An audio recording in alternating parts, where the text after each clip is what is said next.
Oh, you're right, Ludo? Yeah, you just caught me contemplating. Nearly every single choice you make in Disco Elysium feels completely autonomous, leading to an insurmountable amount of change, but just like with all games, it's lying to us. Choice is an illusion, so what's the bloody point? You know how and why they did this.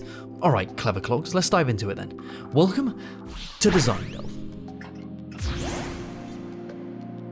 So before we pull back the curtain to interrogate this snivelling choice wizard, we first need to ask the question, well, what is choice? Well, in its most basic form, it's the act of choosing between two or more possibilities, but in regards to game design, it's better defined as a player autonomy, the ability to make an informed decision that will affect the world around them. What class do you pick? Sacrifice or show mercy, or simply what path to take? And for a player to make a decision, the situation requires incomplete information, and by this I mean if you have two options with all the information in front of you and a correct answer, that's not a decision, that's a puzzle. An example of this can be seen with weapon stats. If the player is given all relevant information about a weapon's damage, recoil and reload speed, the choice of which weapon to use just becomes a puzzle. Which does the most damage? But by withholding some of that information, the player is allowed to make a personal choice about which weapon feels best based on game feel, fostering an emotional attachment rather than an objective answer.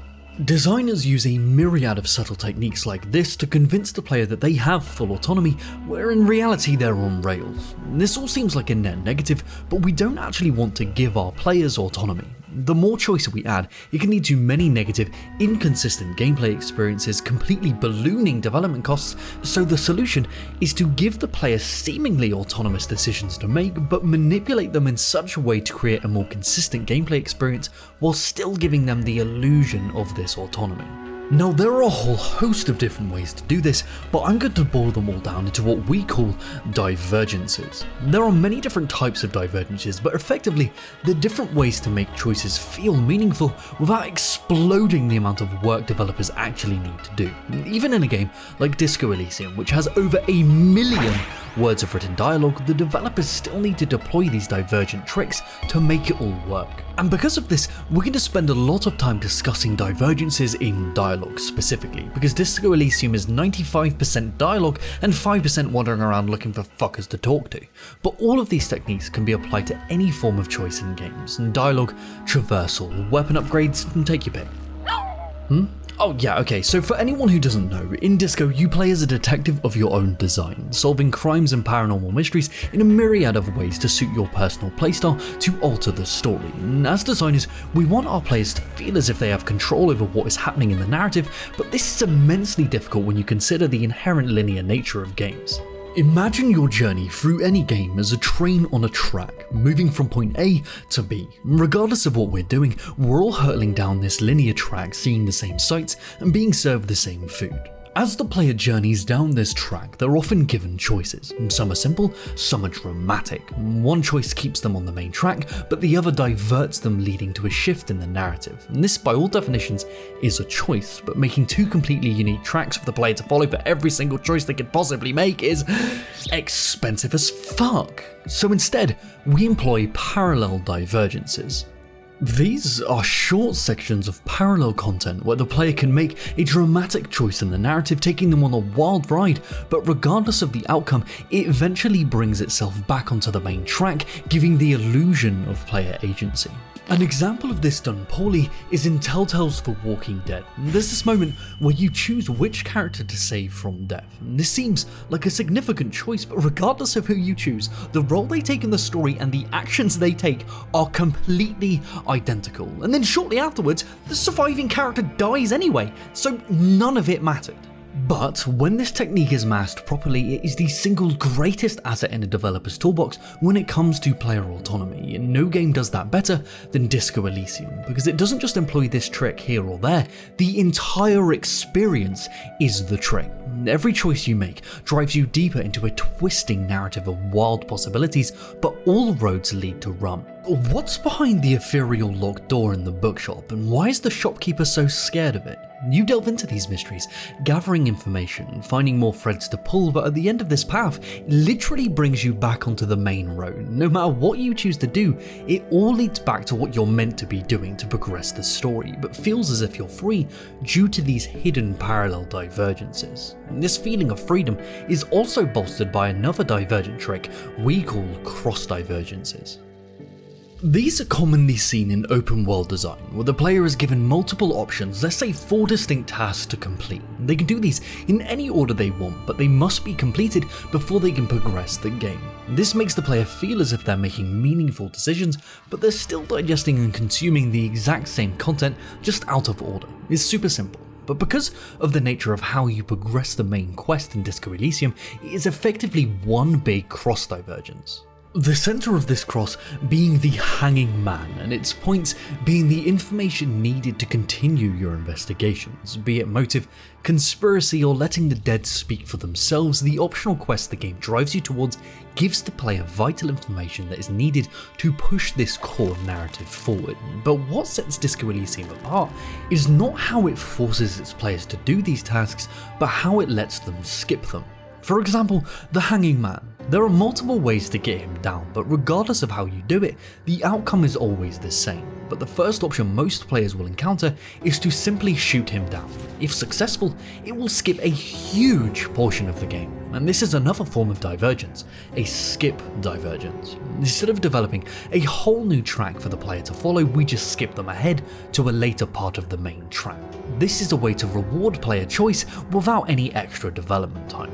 In this case, succeeding to shoot the body down is a bad outcome for the entire game experience because there's a lot of worthwhile content to see while trying to get the body down, which is why the odds of succeeding are so low. But it's the option to do so that's important, and Disco Elysium's core mechanic handles this elegantly by manipulating percentage chances.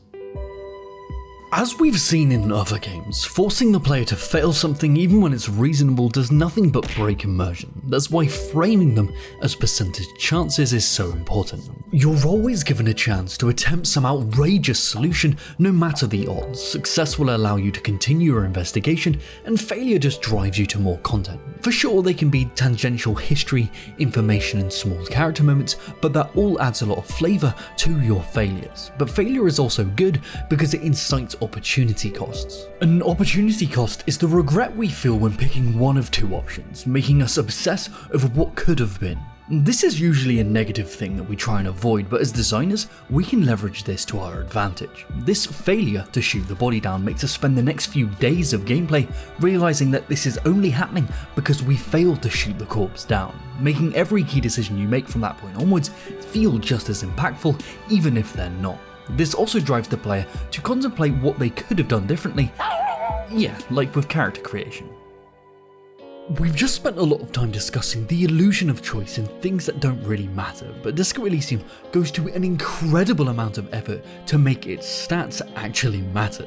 These percentages can be altered by doing side quests, gathering relevant information, or by your detective stats, making every failure and success a direct result of your choices that you made in the moment or that you made at the beginning of the game. Because when you boil it down, Disco's freedom of choice is not present in the dialogue choices you make directly. It is in the aspects of the game that you get to see based on your character's stats. A highly perceptive character will get to see tens of thousands of words in extra flavor text. Strongboy Steve can just muscle his way into the harbour, specialise in Inland Empire, and see the world fold before you to see its creases. All stemming from your decisions at the beginning of the game, how you level, and the clothes you wear, and the drugs you take. Ludo, put that down.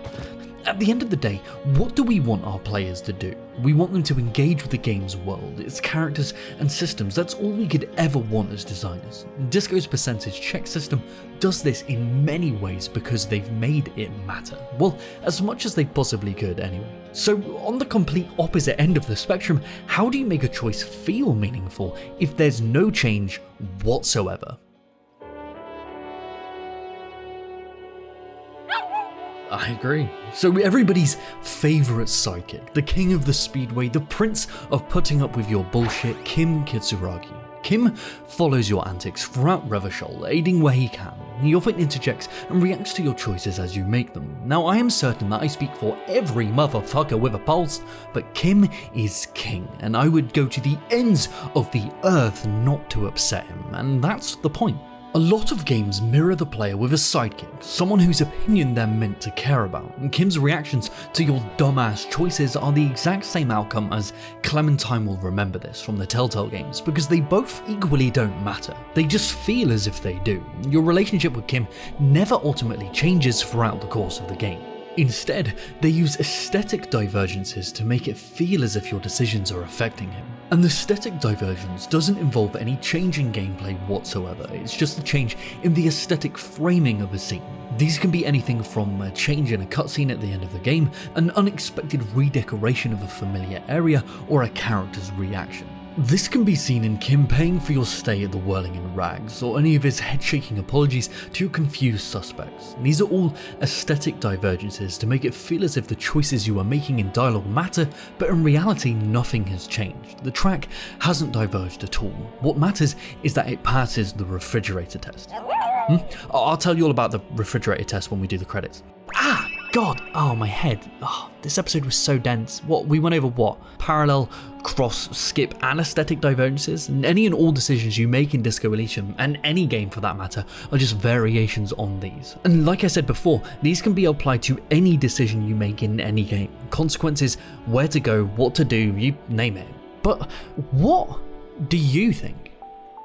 Does your choices having the appearance of meaningful consequences change how you view a game, or is the illusion of choice enough as long as it's telling a cohesive story? Let us know down below, because we would love to discuss this with you. Alright.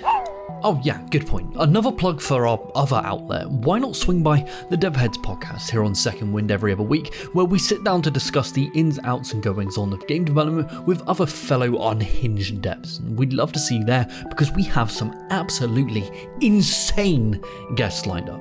Alright, say goodbye, Ludo. Alright, bye guys.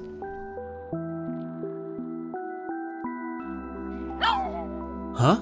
Oh yeah, the refrigerator test. Oh, it was coined by Alfred Hitchcock. It's where in the moment you don't question anything logical believability wise until at the end of the night when you go to get a midnight snack or something from a refrigerator, and then you suddenly realise, wait, none of that made sense. Well, it made sense and was believable in the moment, so it passes the refrigerator test. We don't have real freedom of choice in games, but does that matter if it feels like we do in the moment? And Disco Elysium is the dog's bollocks at this. Nobody does it better in my opinion. Speaking of the illusion of choice, have you ever considered choosing to support us on Patreon, like all these wonderful fuckers?